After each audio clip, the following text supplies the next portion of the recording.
ọ̀rọ̀ ọmọ ni màá fi ẹnu sí.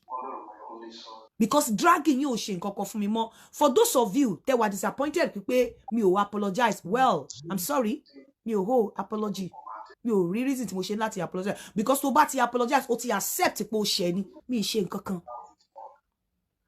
Mi ṣe anything. Mi ò ní kí Àṣàkẹ́ má tọ́jú bàbá ẹ̀. Mi sọ pé bàbá Àṣàkẹ́ ń parọ́. Mi sọ pé bàbá Àṣàkẹ́ kò tọ́jú ọmọ. Kí ló ṣe fẹ́ jèrè ọmọ? Mi bá wọn sọ. Ìtí mo wà after ni pé why social media? Nǹkan tí mo dẹ̀ ń sáré fún tí mo ò ní kó fẹ́ ṣe òun náà ló ti ṣẹlẹ̀ yẹn. Pé why social media? Gbogbo àwọn tó ń pariwo, gbogbo yín kọ́ lẹ fẹ́ràn bàbá Àṣàkẹ́, bọ̀ ọ̀pọ̀lọpọ̀ yín lo opportunity yẹn láti ṣépè fọmọ yẹn.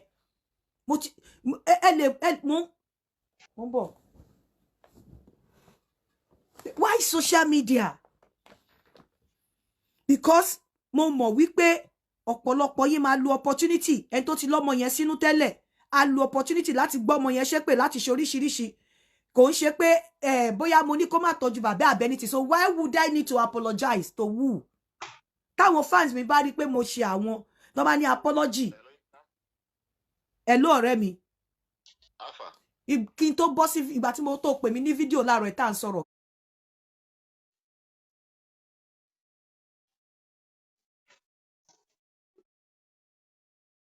Kí ni mo ń ṣe lórí ọ̀rọ̀ Àṣàkẹ́? Ó sunkún. Ó sunkún, you are crying. Over kí ni mo ṣe ń ké? Because kini ẹ lè ba fame ọmọ ẹ jẹ́, ó lè má recover from that stigma. And again, ìjẹ́ mo ever sọ pé bóyá ní gbogbo ọ̀rọ̀ tá sọ, gbogbo bó ṣe ń sọ pé ó tọ́jú ọmọ tó, kí ni mo ń sọ fún ẹ? Ó ní kò má tàbí kò yẹ kán gbé jáde pé kò yẹ kán lo approach yẹn regardless of what. Kò yẹ kí wọ́n deal pẹ̀lú internally. Ìbí wọ́n sọ pé wọ́n ti try to deal pẹ̀lú internally pé wọ́n ti bóyá poverty àbí wọ́n wà misguided ló yẹ kán go public.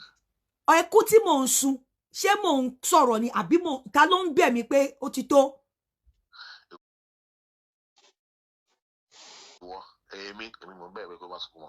I was crying láàárọ̀ yìí because mo ru ọmọ yẹn, mo rò pé bí mo tún ṣe ń sọ yẹn kún gbọ̀n mi, mo tún sọ wípé tírú nǹkan bá yẹn tí bá fine ara mi ní ruṣu yẹn ara dáadáa. Mo ro ògo ńlá tí ọmọ yẹn gbé dání. Mo dẹ̀ ro bí èèyàn fẹ́ ṣe fẹ́ fọwọ́ rẹ̀ ba ògo yẹn jẹ́. Otherwise, mi sọ pé Àṣàkẹ́ má tọ́. Gbogbo ẹ̀yin tẹ́ ní you did not know the story. Mi ìfẹ́ mọ̀ story torí pé mi ò against any story tí wọ́n sọ in the first place. Mi against pé bàbá Àṣàkẹ́ tọ́jú Àṣàkẹ́. So which story tẹ́ fẹ́ ní pé mi ò mọ̀ story kí tó bẹ́ jáde. Nígbà tí mo bẹ́ jáde, kí ni nǹkan tí mo sọ? Why tẹ́ ṣe gbé wá sórí social media? Mi against any story tí anybody sọ. Mi against pé bàbá Àṣàkẹ́ ò tọ́jú Àṣàkẹ́. Mi against pé bóyá kí ló dé tí ò tọ́jú bàbá ẹ̀. But mo against wípé the stigma ọmọ yẹn lè má recover from the stigma. Tí nǹkan tí mo against nìyẹn. So why do you think I should come and apologize? I won't. Mi ní apologize. Níwájú Ọlọ́run ọba tí máa jíyàn ayé mi fún lọ́jọ́ kẹyìn. Bí ọ̀rẹ́ mi ṣe pè mí láàárọ̀, mo bú sẹ́kún ni.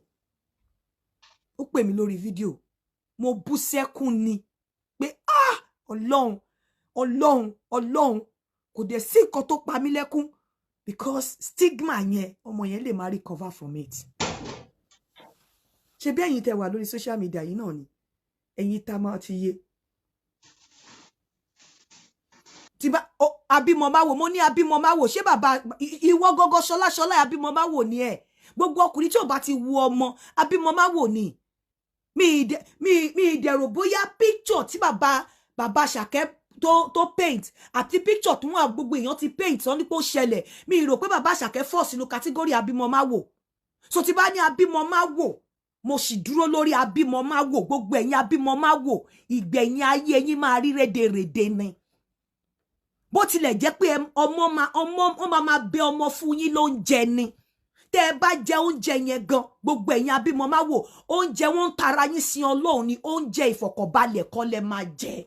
Mo mọ̀ pé àwọn kan wà tó jẹ́ wípé ìyàwó wọn mọ̀ ó máa kó ọmọ kúrò pé káwọn bàbá wọn má lọ́wọ́ gbogbo yẹn àdúrà yìí ò lè ṣẹlẹ̀ yín lórí bó ẹ̀yin bàbá tẹ́ ẹ fínú fímọ̀ tẹ́ ẹ tọ́jú ọmọ tẹ́ bá ń jẹ oúnjẹ ọmọ gan wọ́n máa wo ọlá Ọlọ́run fún yín lóúnjẹ ni ẹ̀yin ìyá náà tẹ́ ẹ tọ́jú ọmọ tẹ́ dá ọkọ yín bọ́ bàbá wọn tó jẹ́ wípé ńgbà tó wá dọjọ́ alẹ́ wọn máa ní ìyá ẹ̀ ni tọ́jú ẹ̀ oúnjẹ tẹ́ ẹ bá ń jẹ Ọlọ́run wọ́n máa tara Ọlọ́run bọ yín ni wọn ní fi ìfọ̀kànbalẹ̀ jẹ oúnjẹ yẹn mi kò jẹ bọ̀ wípé ẹ̀ sọ fún mi pé kí wọ́n apologize lórí kíni lórí pé mo ní wọ́n ṣe gbé ọmọ wá sórí social media èmi ò ní apologize o